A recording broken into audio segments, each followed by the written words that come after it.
हमारे चैनल को सब्सक्राइब करें और हमारी वीडियोस को लाइक एंड शेयर करना मत भूलें।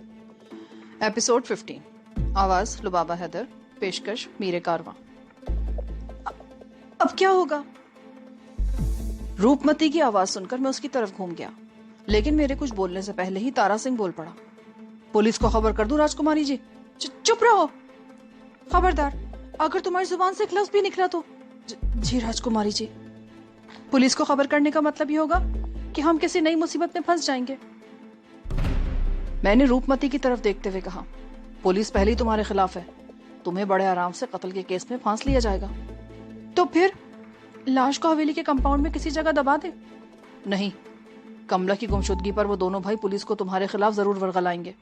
तुम पर उसके कत्ल का शुबा भी जाहिर किया जाएगा। हो सकता पुलिस हवेली की तलाशी भी ले। ऐसी सूरत में सबसे पहले कंपाउंड पर तवज्जो देगी। ताजा खुदी हुई जगह पर फौरन शुबा होगा। लाश को ठिकाने लगाने के लिए कोई और जगह तलाश करनी होगी। हरामजादी, कुतिया कहीं की, मरने के बाद भी मेरे लिए मुश्किलात पैदा कर गई। अब वो तुम्हारी कोई बात नहीं सुन सकती।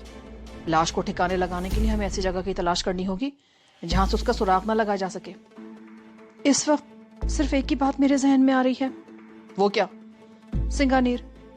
यूं तो बहुत सी जगह हैं जहां इस हर्राफा की लाश को फेंका जा सकता है, लेकिन सिंगानीर ऐसी जगह है जहां से कई रोज तक उसका पता नहीं चल सकेगा। यह है कहां? यहां से तकरीबन 16 किलोमीटर जुनूब में एक कदीम शहर है जो अब तकरीबन खंडरात में बदल चुका है। वहां कुछ तारीखी इमारतें और कदीम मंदिर भी हैं। अगरचे सैयाह उस तरफ जाते रहते हैं, लेकिन इस लाश को उन खंडरों में कहीं भी डाला जा सकता है। वैसे भी वो इलाका ज्यादातर जंगलात से पटा पड़ा है। तो फिर हमें देर नहीं करनी चाहिए। बेहतर होगा कि हम दिन की रोशनी तुलू होने से पहले पहले इस लाश को ठिकाने लगा दें। तारा सिंह, इस लाश को फौरन किसी बोरी में डाल दो या चादर में गठरी सी बांध दो। मैं अभी आ रही हूं। और सुनो, तुम्हारी जुबान बंद रहनी चाहिए। कमला के बारे में कोई बात इस हवेली की चारदीवारी से बाहर ना निकले। मैंने आपका नमक खाया राजकुमारी जी, तारा सिंह ने जवाब दिया। रूपमती उसकी तरफ देखती हुई बाहर चली गई। तारा सिंह ने कमला की लाश पर पड़ी हुई चादर खींचकर फर्श पर फैला दी और मेरी तरफ देखने लगा। मैंने उसके साथ मिलकर लाश उठाकर चादर पर डाल दी।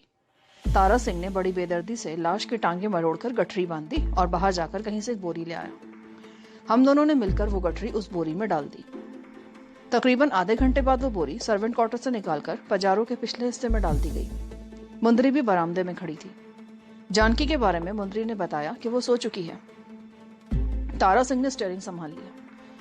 मुंदरी उसके बराबर पैसेंजर सीट पर बैठ गई। मैं और रूपमती पिछली सीट पर बैठ गए। रूपमती ने लिबास तब्दील कर लिया था। चेहरे पर हल्का सा मेकअप भी था। वो बड़ी हद तक तरोताजा नजर आ रही थी। गाड़ी हवेली के गेट से निकलकर तेजी से वीरान सड़कों पर दौड़ने लगी। मुंदरी को साथ ले जाने वाली बात मेरी समझ में नहीं आई, और जब यही सवाल मैंने रूपमती से किया तो वो मुस्कुराते हुए बोली, जयपुर एयरपोर्ट भी उसी तरफ है। बाज़ औक़ात उस तरफ आने जाने वाली गाड़ियों को चेकिंग के लिए रोका जाता है, लेकिन अगर गाड़ी में औरतें हों तो चेक नहीं किया जाता। उस वक्त 3 बजने वाले थे। पजारो आदर्श नगर से निकलकर मोती डोंगरी रोड पर आ गई थी। यही सड़क इंडस्ट्रियल रोड को क्रॉस करती हुई सिंगानीर और एयरपोर्ट की तरफ चली गई थी। उस सड़क पर इक्का दुक्का गाड़ियों की आमदोरफ्त जारी थी। शहर से तकरीबन 5 किलोमीटर दूर निकल आने के बाद तारा सिंह ने पजारो एक और ज़ेली सड़क पर मोड़ दी। ये सड़क बिल्कुल सुनसान थी। सिंगानीर शहर किसी कदर नशेब में वाक़ था। ये शहर बिल्कुल वीरान नहीं था। बहुत ज्यादा कदीम इमारतें खंडरों में तब्दील हो चुकी थीं, जबकि बाकी हिस्सा आबाद था। शहर के वीरान हिस्से के साथ एक गुंजान और बहुत बड़ा जंगल था। तारा सिंह ने पजारो उस जंगल की तरफ जाने वाले रास्ते पर मोड़ दी और बिला आखिर एक जगह उसने गाड़ी रोक दी। किसी बहुत कदीम इमारत के खंडरात थे। कद्दे आदम, खुदरा झाड़ियां, बेलों और बेतहाशा फैले हुए दरख्तों ने उस इमारत को तकरीबन छुपा रखा था। तारा सिंह ने इंजन बंद कर दिया। उसके साथ ही मैं भी नीचे उतर आया। हम दोनों ने मिलकर बोरी को बाहर निकाला, जिसे तारा सिंह ने कंधे पर लाद लिया और इमारत के खंडर की तरफ झाड़ियों में घुसता चला गया। मैं गाड़ी के करीब खड़ा रहा। तारा की वापसी तकरीबन 10 मिनट बाद हुई। वो अपनी सीट पर बैठ गया। इसी दौरान में मैं भी गाड़ी में बैठ चुका था। तारा सिंह ने वापसी के लिए दूसरा रास्ता इख्तियार किया। जंगल से निकलकर गाड़ी नए शहर से बाहर होती हुई एयरपोर्ट की तरफ जाने वाली सड़क पर निकल आई। शहर के पहले चौराहे पर पुलिस पार्टी बास मुश्तबा गाड़ियों को चेक कर रही थी। हमारी गाड़ी को भी रुकने का इशारा किया गया। तारा सिंह ने रफ्तार कम कर दी, लेकिन गाड़ी के पूरी तरह रुकने से पहले ही पुलिस वाले ने आगे बढ़ने का इशारा कर दिया। उन्होंने गाड़ी में औरतों को बैठे देख लिया था। तकरीबन 15 मिनट बाद हम मुख्तलिफ सड़कों से होते हुए हवेली पहुंच गए। तुम जाकर सो जाओ मुंदरी, और एक बात याद रखना, कमला यहाँ नहीं आई थी। उस रोज तेज सिंह और धर्मेश के साथ जाने के बाद ना तुमने कमला को देखा और ना तुमने उसके बारे में किसी से कुछ सुना। और दीवान सिंह और तारा सिंह को भी ये बात अच्छी तरह समझा दो। जी। मुंदरी सर हिलाती हुई बाहर चली गई। हम दोनों ऊपर आ गए। रूपमती वाले कमरे में जानकी सो रही थी। हमने उसे डिस्टर्ब करना मुनासिब नहीं समझा और रूपमती मुझे इशारा करती हुई कमरे से बाहर आ गई। हम एक नशिस्तगाह में आकर बैठे। अब एक नई परेशानी पैदा हो गई है। अगर उन दोनों भाइयों को शुबा हो गया कि हम कमला को पकड़ लाए थे, तो वो मेरे खिलाफ एक नया महाज खड़ा कर देंगे। तुम्हारे नहीं, मेरे खिलाफ। कम से कम आज रात तो तुम पिक्चर में नहीं आई। उन दोनों भाइयों ने मुझे और जानकी को देखा था। कमला वहां हमारी मौजूदगी में ही भाग गई थी। कमला की गुमशुदगी के बारे में अगर उन्हें को शुबा हुआ भी तो हम दोनों पर होगा, पर वो मुझे भी नजरअंदाज नहीं करेंगे। तुम्हें तो वो देखते समझ गए होंगे कि वहां से तुम्हें मैं ही लेकर आई हूं। हाँ, ये दुरुस्त है। ये बात तो मेरे जहन में नहीं रही थी, पर अब सवाल ये पैदा होता है कि उन्हें तलाश किस तरह किया जाए। मेरे तो ख्याल में हमें ये जहमत करने की भी जरूरत नहीं है। 2-4 दिन तो वो किसी पनाहगाह में दुब के रहेंगे और फिर खुद ही सामने आ जाएंगे। उस समय देखा जाएगा। ठीक है, चलो तुम सो जाओ, मैं भी सोने जा रही हूं। आज की इस भागदौड़ ने मुझे थका दिया था। मेरी थोड़ी में भी तकलीफ हो रही थी, लेकिन उस तकलीफ से कता नजर मैं आरामदेह बिस्तर पर लेटते ही सो गया। मैं सुबह 10 बजे के करीब बेदार हुआ। जानकी मेरे सामने दूसरे सोफे पर बैठी थी। मुंदरी भी किचन में काम करते हुए इधर उधर घूम रही थी। हेलो जानकी, तुम्हारे गले की तकलीफ कैसी है अब? बेहतर है। सुबह तारा सिंह को बाजार भेजकर दवा मंगवाई थी, उससे काफी फर्क पड़ा है। और बताओ, तुम लोग कमला से पूछताछ के लिए सर्वेंट क्वार्टर में गए थे ना? क्या बताया उसने? मैंने जवाब देने की बजाय उसके चेहरे पर नजरें जमा दी। उसी वक्त मुंदरी मेरे लिए चाय लेकर आ गई। तुम्हें मुंदरी ने कुछ नहीं बताया? नहीं तो क्यों, कोई खास बात? मैंने मुंदरी की तरफ देखा। उसने नजरें चुरा ली। मैं समझ गया। क्या बात हुई है? तुमने बताया नहीं। जानकी ने पहले मुंदरी को और फिर सवालिया नजरों से मुझे देखा। कमला ने खुदकुशी कर ली। क्या? रात को जब हम सर्वेंट क्वार्टर में दाखिल हुए तो उसकी लाश फंदे में लटकी हुई थी। फिर मैं उसे तफसील बताने लगा। आखिर में मैं कह रहा था, रूपमती ने उसे दोनों भाइयों का ताना दिया था। या तो ये ताना सुनकर उसकी गैरत जाग उठी और उसने गले में फंदा डालकर आत्महत्या कर ली, या वो इस कदर खौफजदा हो गई थी कि मुतवक्को तशद्दुद और अजियत से बचने के लिए खुद ही अपने आप को मौत के हवाले कर दिया। ओह, अब क्या होगा? जो कुछ भी होगा देखा जाएगा। ओखली में सर दे दिया है तो मसले तो पड़ेंगे ही। उसके बाद खामोशी ही रही। चाय पीने के थोड़ी देर बाद मैं अपने कमरे के बाथरूम में चला गया और उसके आधे घंटे बाद मैं लॉन में माली के साथ पौधों को पानी दे रहा था। 2 दिन गुजर गए। इस दौरान ना तो तेज सिंह और धर्मेश की तरफ से कोई रद्दअमल सामने आया और ना ही कमला की लाश के बारे में कुछ सुना गया, जिसका मतलब यह था कि उसकी लाश अभी तक दरियाफ्त नहीं हुई थी। वो चौथा दिन था, मंगल का दिन और पूर्णमासी की शब, यानी 14वीं की रात। वैसे तो मुंदरी रोजाना ही शाम को करीबी वाक़े छोटे से मंदिर में पूजा के लिए जाया करती थी, लेकिन पूर्णमासी की रात वो सिंह पुल गेट के करीब वाक़े काली के मंदिर में गुजारती थी। उस रोज शाम से जरा पहले मुंदरी जाने के लिए तैयारी करने लगी तो जानकी भी उसके साथ जाने को तैयार हो गई। ठीक है जानकी, तुम जा तो रही हो, पर अपना ख्याल रखना। तुम भी ख्याल रखना अपना। मुंदरी और जानकी 8 बजे के करीब हवेली से रुखसत हो गई। दीवान सिंह उन्हें शराट पर ले गया था। अब सिर्फ तारा सिंह रह गया था। रूपमती ने 9 बजे के करीब खाने के बाद उसे भी छुट्टी दे दी। मैं रूपमती के साथ हॉल में आकर बैठ गया। हम चाय पी रहे थे।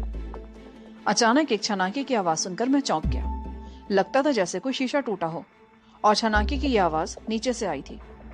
रूपमती ने भी ये आवाज सुनी थी। एक लम्हे को वो चौंकी भी, लेकिन फिर छनाके की आवाज को नजरअंदाज कर दिया। उसने भी चाय का एक घूंट भरा। उसी लम्हे छनाके की आवाज फिर आई। एक और शीशा टूटा था। उसी के साथ एक भारी मर्दाना आवाज भी उभरी, लेकिन मैं समझ न सका कि वो आवाज किसकी है और क्या कहा गया है। लेकिन इस मर्तबा रूपमती भी अपनी जगह से उछल पड़ी। ओह, नीचे कोई है। रूपमती दरवाजे की तरफ बढ़ी जिससे हम अंदर दाखिल हुए थे, लेकिन फिर कुछ सोचकर वो टेरेस पर खुलने वाले दरवाजे की तरफ लपकी। मैं भी उसके पीछे दौड़ा। रूपमती चीखती हुई आवाज में कह रही थी, कौन है, कौन है नीचे?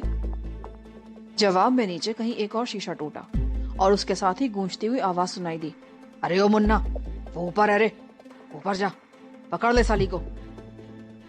मेरे दिमाग पर हथौड़े से बरसने लगे। ये आवाज मुझे कुछ जानी पहचानी सी लगी। मैं टेरेस पर निकलना चाहता था, मगर रूपमती वापस पलटी और बदहवासी में मुझसे टकरा गई। मैं लड़खड़ाकर दरवाजे से टकराया। रूपमती ने दौड़कर दूसरे दरवाजे को अंदर से न सिर्फ लॉक कर दिया, बल्कि ऊपर से बोल्ट भी चढ़ा दिया। मैं टेरेस वाले दरवाजे से टेक लगाए खड़ा था। क्या बात है, क्या ढूंढ रही हो? मैंने आगे बढ़कर रूपमती की तरफ देखा, जो बदहवासी में कमरे में इधर से उधर भागी फिर रही थी। वो आ गए, रूपमती ने कहा। फिर वो ड्रेसिंग टेबल की दराजें खोल खोल कर देखने लगी। वो दराजों में भरी हुई चीजें उठा उठा कर बाहर फेंक रही थी, मगर उसे जिस चीज की तलाश थी वो उसे शायद नहीं मिल रही थी। और फिर उसी वक्त कमरे के दरवाजे को बाहर से खोलने की कोशिश की जाने लगी। रूपमती अलमारी की तरफ दौड़ी। उसने अलमारी के दोनों दरवाजे खोल दिए और उसमें भरे हुए कपड़े और दूसरी चीजें बाहर फेंकने लगी। दरवाजे को बाहर से टक्करें मारी जा रही थी। मैं रूपमती के करीब पहुंच गया। उसी वक्त एक जोरदार धमाका हुआ और दरवाजा टूटकर अंदर की तरफ आन गिरा। उसके साथ ही एक धाड़ती हुई आवाज मेरी समाज से टकराई, मार डालो इस हरामी को, यही है वो। यह आवाज मेरे लिए बम के धमाके से कम नहीं थी। मैं उस शख्स की तरफ मुतवज्जो हो गया जो खंजर से वार करने के लिए धाड़ता हुआ मेरी तरफ लपक रहा था। उसने खंजर वाला हाथ उठाकर मुझ पर वार किया। मेरा हाथ अचानक ही हरकत में आ गया। मैंने उसका वार आधे रास्ते में ही रोक लिया। उसकी कलाई मेरी गिरफ्त में आ गई और मैं उसकी कलाई को मरोड़ता चला गया। हमलावर की आंखों में वहशत सी भर गई और चेहरे पर तकलीफ के आसार नमूदार होने लगे। मैंने उसका बाजू मोड़कर उसकी पुश्त से लगा दिया। वो आगे झुकता गया। खंजर अभी तक उसके हाथ में था। मैंने दूसरे हाथ से उसकी गुद्दी पर जोरदार घूंसा रसीद किया और उसके साथ ही उसका मुड़ा हुआ हाथ भी छोड़ दिया। वो करहाता हुआ मुंह के बल गिरा। इस बार खंजर भी उसके हाथ से गिरकर छूट गया था। रूपमती की चीख की आवाज सुनकर मैं तेजी से उस तरफ मुड़ा। धर्मेश उर्फ मुन्ना रूपमती को गिरफ्त में लेने की कोशिश कर रहा था और रूपमती मजाहमत करते हुए चीख रही थी। मैं उसकी तरफ लपका। मेरा घूंसा उसकी खोपड़ी पर पड़ा और वो रूपमती को साथ लेता हुआ सोफे पर गिरा। मैंने आगे बढ़कर उसे बालों से पकड़कर उठाया और जबड़े पर एक जोरदार घूंसा मारा। रूपमती एक बार फिर अलमारी की तरफ लपकी। इस मर्तबा वो दराजे खोल खोल कर कुछ तलाश कर रही थी। मैं धर्मेश को एक और पंच लगाना चाहता था, लेकिन मुझे यूं लगा जैसे मेरे सर पर बम फटा हो। मैं तेजी से पीछे मुड़ा। दूसरे आदमी ने उठकर मुझ पर हमला कर दिया था। मेरी खोपड़ी पर पड़ने वाले घूंसे ने मेरे 14 तबक रोशन कर दिए, लेकिन मैंने फौरन ही अपने आप को संभाला और मुड़कर उस शख्स पर हमला किया, मगर मुझे उसकी ज्यादा तवाज़ो करने का मौका नहीं मिल सका। एक और आदमी कमरे में घुस आया था। उसने पहले तो किसी अड़ने भैंसे की तरह डकराते हुए मेरे पेट पर सर की टक्कर मारी। फिर उन दोनों ने मुझे लातों और घूंसों पर रख लिया। धर्मेश एक बार फिर रूपमती पर झपट पड़ा था और फिर उसी लम्हे कमरा फायर की आवाज से गूंज उठा। उसके साथ ही धर्मेश की चीख सुनाई दी। मैंने एक लम्हे को उसकी तरफ देखा। रूपमती के हाथ में पिस्तौल था और धर्मेश के सीने पर ठीक दिल के मकाम पर एक सुराख हो चुका था जिससे खून की धार बह रही थी। और फिर वो कटे हुए शैतीर की तरह लहराता हुआ नीचे गिर गया। रूपमती के चेहरे पर बेपनाह वहशत थी। वो टेरेस वाले दरवाजे की तरफ मुड़ी, लेकिन उसी वक्त तेज सिंह टेरेस पर नमूदार हुआ। उसका एक जबरदस्त घूंसा रूपमती की कनपट्टी पर लगा और वो चीखती हुई ढेर हो गई। वो दोनों आदमी मुझ पर लातों और घूंसों की बरसात कर रहे थे। मेरा दिमाग पूरी तरह ठिकाने पर नहीं रहा। मैं बुरी तरह पिट रहा था, लेकिन फिर मेरा दाव भी चल गया। अब मैं उन दोनों की धुनाई कर रहा था, लेकिन तेज सिंह ने पुष्ट से हमला कर दिया। मेरे शोल्डर ब्लेड पर गोया कयामत टूट पड़ी। मैं चीखता हुआ नीचे गिरा और फिर उन तीनों ने मुझे अपना टारगेट बना लिया। मेरी कुव्वत बर्दाश्त जवाब दे गई और मेरा जहन तारीकी में डूबता चला गया। जो आखिरी चीज मुझे याद थी वो पेट पर पड़ने वाली ठोकर थी, और वो जुमला था जो किसी कुएं की गहराई से आता हुआ महसूस हुआ था, छोड़ दो हरामी को, खत्म हो गया, अब इसको म्युनिसिपैलिटी वाले उठा कर ले जाएंगे। और उसके बाद मेरे जहन पर दबीज तारीकी छा गई थी। वो मिली जुली आवाजें थी जो मेरी समाज से टकरा रही थी, और ये आवाजें भी मीलों दूर से आती महसूस हो रही थी। मैं शायद कालीन या बिस्तर पर पड़ा था। मैंने हरकत करने की कोशिश की तो बेख्तियार करहा उठा। कंधे और सर में उठने वाली टीसों ने मुझे करहाने पर मजबूर कर दिया था। मैंने आहिस्ता आहिस्ता आंखें खोली। मेरे ऊपर एक चेहरा झुका हुआ था, वो भी धुंध में लिपटा था। मैंने 2-3 बार आंखें झपकाई। धुंध छटने लगी और चेहरा भी बतदरीज वाज़ेह होता चला गया। वो निस्वानी चेहरा मेरे लिए कतई अजनबी था, लेकिन उसके हसीन होने में कोई शुबा नहीं था। सभी व मलिह चेहरा, मोटी मोटी स्याह आंखें, सितवा नाक और पतले पतले होठ। पेशानी पर सुर्ख बिंदियां चमक रही थी, जिससे अंदाजा हुआ कि वो हिंदू थी। मैंने आंखें बंद कर ली और अपने जहर पर जोर देने लगा कि ये औरत कौन है और मैं कहाँ हूँ। फिर मुझे सब कुछ याद आ गया। मैंने एक बार फिर आंखें खोली और इधर उधर देखने लगा। ये रूपमती वाला कमरा था। मैं बेड पर लेटा था। दाएं तरफ वो औरत खड़ी थी जो कुछ देर पहले मेरे ऊपर झुकी थी, और बाएं तरफ मुंदरी खड़ी तशवीश आमेज नजरों से मेरी तरफ देख रही थी। मैंने अपनी जगह से हिलने की कोशिश की तो एक बार फिर करहा उठा। आराम से लेटे रहो, तुम्हें आराम की सख्त जरूरत है। ज्यादा हरकत करोगे तो तकलीफ होगी। उस औरत ने एक बार फिर मुझ पर झुकते हुए कहा। मेरा नाम डॉक्टर राधा है। डॉक्टर? रूपमती कहाँ है? यही बात तो मैं तुमसे पूछना चाहती हूँ। मुंदरी के बुलावे पर जब मैं यहाँ आई तो सब कुछ बिखरा पड़ा था। वहां कालीन पर खून का धब्बा था जो अब भी है। ये सब कुछ देखकर अंदाजा होता है कि यहाँ कोई बड़ी जंग हुई है। तुम कालीन पर बेहोश पड़े थे, लेकिन रूपमती का पूरे हवेली में कहीं पता नहीं चला। वो कहाँ चली गई? मैं एक झटके से उठ बैठा। ओह, उसे यकीनन वो लोग उठाकर ले गए। कौन लोग? तेज सिंह। धर्मेश को रूपमती ने गोली मार दी थी। वो उधर गिरा था। उन दोनों भाइयों के साथ 2 आदमी और भी थे। पहले उन्होंने मेरे ऊपर ही हमला किया। मैं अपने आप को और रूपमती को बचाने की कोशिश करता रहा, और जब रूपमती ने धर्मेश को गोली मारी तो वो सब मुझसे लिपट गए। वो लोग मुझे मारते पीटते रहे और फिर शायद मुझे मुर्दा समझकर छोड़ गए। डॉक्टर राधा ने गहरी नजरों से मेरी तरफ देखा। उसके ख्याल में मेरा दिमाग उलट गया था। मैं बिल्कुल ठीक हूँ, मुझे कुछ नहीं हुआ। तुम्हारे शरीर पर बहुत सी चोटें आई हैं। मैंने दवा लगा दी है। कुछ दवाएं खाने के लिए भी भिजवा दूंगी, मगर तुम्हें ठीक होने में कई दिन लग जाएंगे। बहरहाल, हम बाहर जा रहे हैं, फिर बात करेंगे। वो दोनों कमरे से निकल गईं। मैं उठकर बाथरूम में गया और आईने में अपना जायजा लेने लगा। मेरी पेशानी पर दाएं तरफ एक छोटा सा गोमड़ नजर आ रहा था। बाएं आंख के नीचे स्याह धब्बा पड़ चुका था। बाएं तरफ शोल्डर ब्लेड पर भी बड़ा सा नीला धब्बा दिखाई दे रहा था। सबसे ज्यादा तकलीफ उसी जगह थी। ये गनीमत था कि कोई हड्डी नहीं टूटी थी। अगर हड्डी टूटती तो वो जगह सूज गई होती।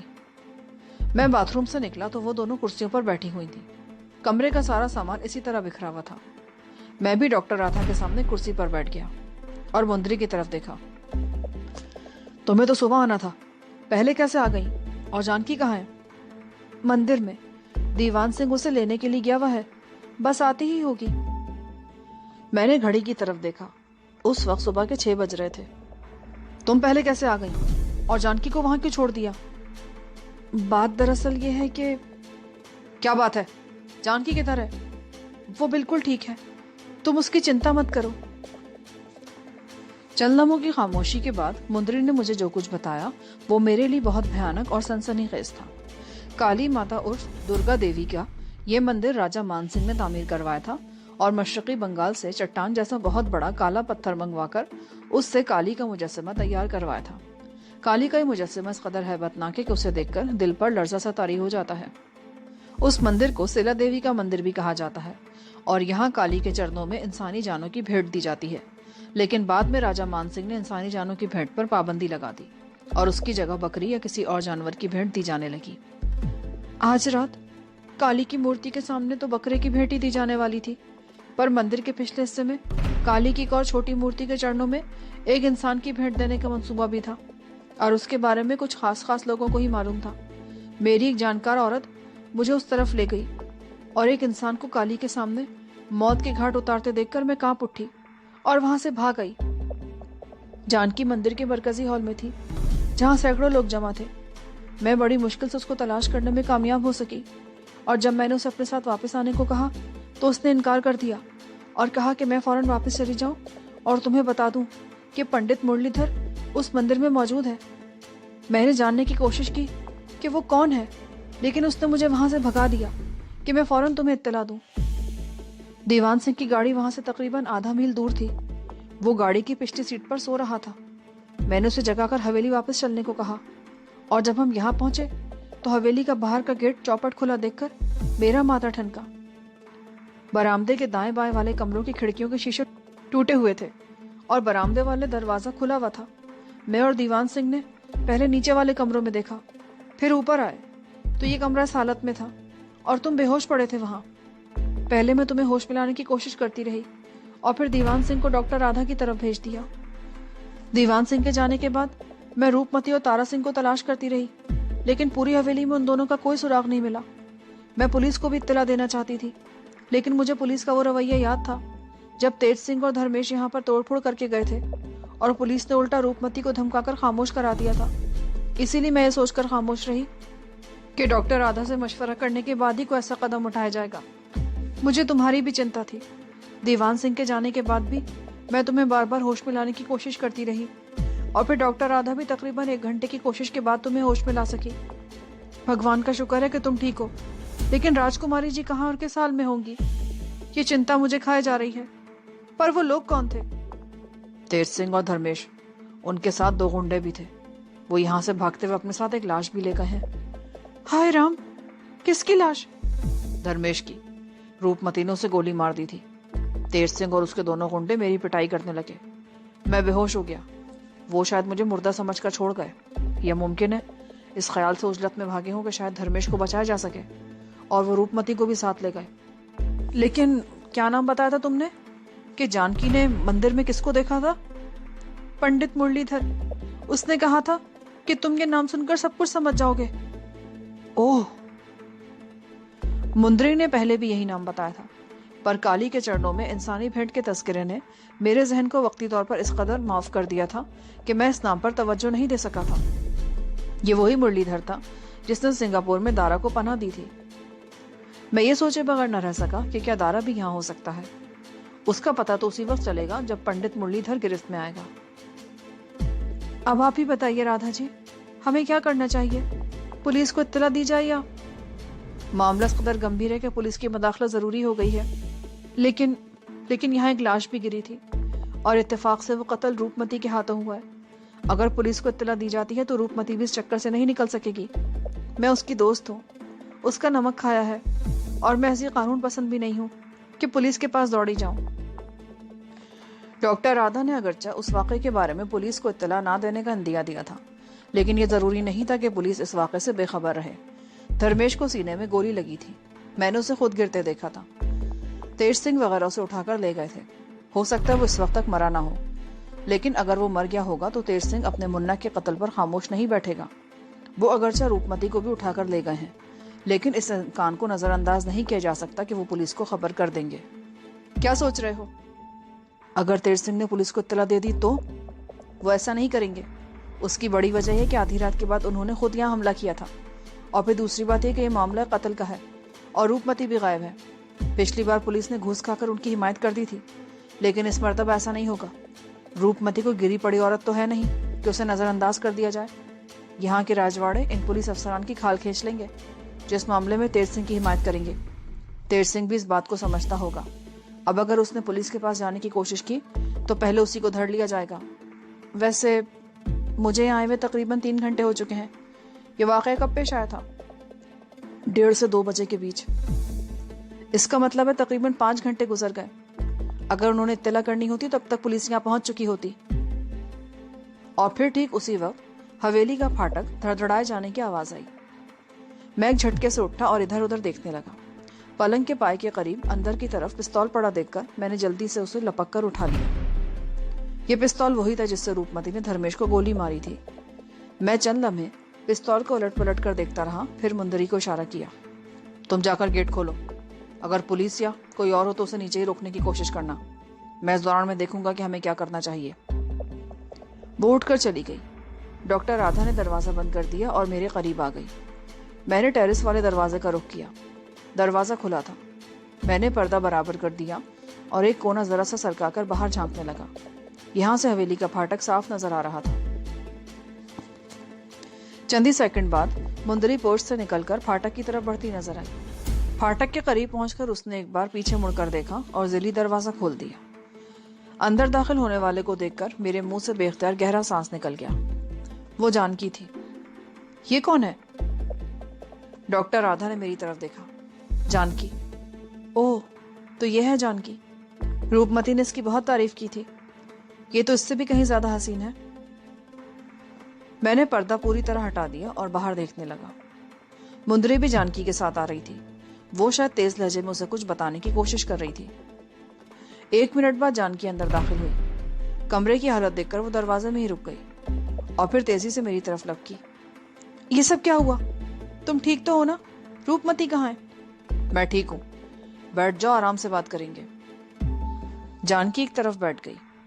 वो उलझी हुई नजरों से डॉक्टर राधा की तरफ देख रही थी। मुंदरी, बेहतर होगा कि तुम सबके लिए चाय या कॉफी बना लाओ ताकि हम सब कोई ढंग की बात सोच सकें। इस वक्त तो जहन बुरी तरह उलझा हुआ है। राधा ने उससे कहा। मुंदरी बाहर चली गई। मैंने राधा और जानकी का तारुफ कराया। जानकी भी डॉक्टर है।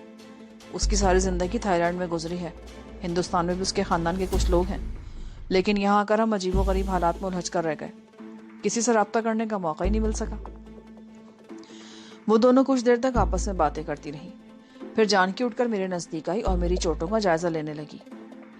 तुम्हारा ये दोस्त बहुत बाहिम्मत है जानकी। अगर किसी और की इतनी पिटाई लगी होती तो हफ्ता 10 दिन वो बिस्तर से उठने का नाम तक नहीं लेता, लेकिन इसको देखो कितने मजे से टहल रहा है। इतनी देर में मुंदरी चाय बनाकर ले आई। अब क्या किया जाए? रूपमती के बारे में कैसे मालूम होगा? तेज सिंह के 1-2 ठिकाने मेरे इल्म में हैं। रूपमती नहीं बताया था। सबसे पहले उन्हीं ठिकानों पर मालूम किया जाए, या फिर मेरे जहन में एक और तरकीब है। वो क्या? मैं और जानकी यहाँ से किसी और जगह मुंतकिल हो जाते हैं और मुंदरी की तरफ से पुलिस में रिपोर्ट लिखवा दी जाए। मुंदरी पुलिस को यह बताएगी कि वो दीवान सिंह के साथ काली के मंदिर गई थी। सुबह वापस आई तो कमरा इस हालत में मिला और रूपमती गायब थी। इस तरह बात बहुत लंबी हो जाएगी और बहुत से लोग लपेट में आ जाएंगे। पुलिस तुम दोनों को भी तलाश करेगी।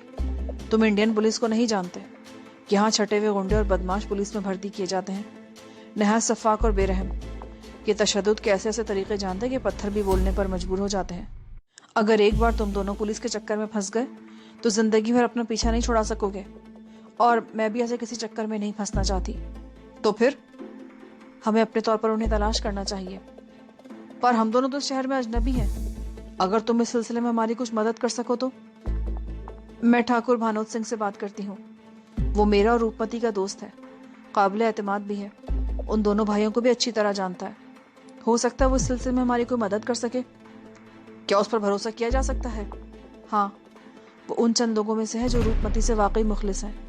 ठाकुर भानोद सिंह भी रूपमती को समझाता रहता था, लेकिन फिर वो बिल्कुल अलग हो गया और उससे मिलना जुलना भी छोड़ दिया। पर मुझे विश्वास है कि वो हमारी सहायता पर आमादा हो जाएगा। ठीक है, मेरे ख्याल में हम नीचे चलते हैं। तुम फोन पर उससे बात करो। हम रूपमती वाले कमरे से निकल आए। नीचे आते हुए डॉक्टर राधा मुझे ठाकुर भानोद सिंह के बारे में बताती रही। उसके मुताबिक ठाकुर की उम्र 35 के लगभग थी। वो दरअसल रूपमती के पति का बचपन का दोस्त था। उसके देहांत के बाद जब उसने रूपमती को गलत रास्ते पर चलते देखा तो उसे समझाने की कोशिश करता रहा। उसने रूपमती को शादी की पेशकश भी की। वो उसे अपनाने को तैयार था, मगर रूपमती ने इनकार कर दिया। भानोद सिंह उसके बाद भी उसे समझाने की कोशिश करता रहा और बिलाखिर जब वो समझ गया कि अब वो सीधी राह पर आने वाली नहीं, तो भानोद सिंह ने उसे मिलना ही छोड़ दिया। लेकिन वो रूपमती की हालत पर कुढ़ता रहता था। वो अक्सर डॉक्टर राधा से मिलता और रूपमती के बारे में अपने ख्यालात का इजहार करता रहता। डॉक्टर राधा नीचे आकर हॉल में उस तरफ चली गई जहां मेज पर फोन रखा था। मैं जानकी के साथ अपने कमरे में आ गया। हाँ, अब बताओ, तुमने काली के मंदिर में मुरलीधर को देखा था? क्या दारा भी? नहीं, दारा के बारे में फिलहाल कुछ नहीं कहा जा सकता। मैंने सिर्फ मुरलीधर को देखा और मुंदरी को यहाँ दौड़ा दिया। मेरा ख्याल था तुम आ जाओगे तो हम उसे घेरने की कोशिश करेंगे, लेकिन मुंदरी यहाँ आकर फंस गई। मुंदरी ने दीवान सिंह को वापस भेज दिया ताकि तुम्हें ले आए। वो अभी तक वापस नहीं आया। दीवान सिंह मुझे वहां तलाश भी नहीं कर सकता था। 4 बजे के करीब पंडित मुरलीधर काली के मंदिर से निकल गया तो मैं भी उसके ताक़ुब में चल पड़ी। तो क्या वो इस वक्त मंदिर में नहीं है? नहीं, वो इस वक्त न्यू गेट और चौड़ा रास्ता वाले चौराहे के करीब वाक़ई एक मंदिर में है। मैं इस ख्याल से उस मंदिर की सीढ़ियों पर बैठी रही कि शायद वो वहां से कहीं और जाएगा, लेकिन एक पुजारी से पता चल गया कि वो कई हफ्तों से इसी मंदिर में रह रहा है। ये मालूम होने के बाद मैं फौरन वहां से चल पड़ी और यहाँ की सूरत हाल देखकर तो मेरे हवास ही उड़ गए। ये सब कुछ हुआ कैसे? मेरा ख्याल है तेज सिंह वगैरह मौके की ताक में थे। मैंने उसे जवाब दिया और फिर उसे तफसील से बताने लगा। थोड़ी देर बाद हम नाश्ता कर रहे थे कि दीवान सिंह भी पहुंच गया। सूरत से वो खासा परेशान लग रहा था, लेकिन जानकी को देखकर उसके चेहरे पर तमानियत सी आ गई।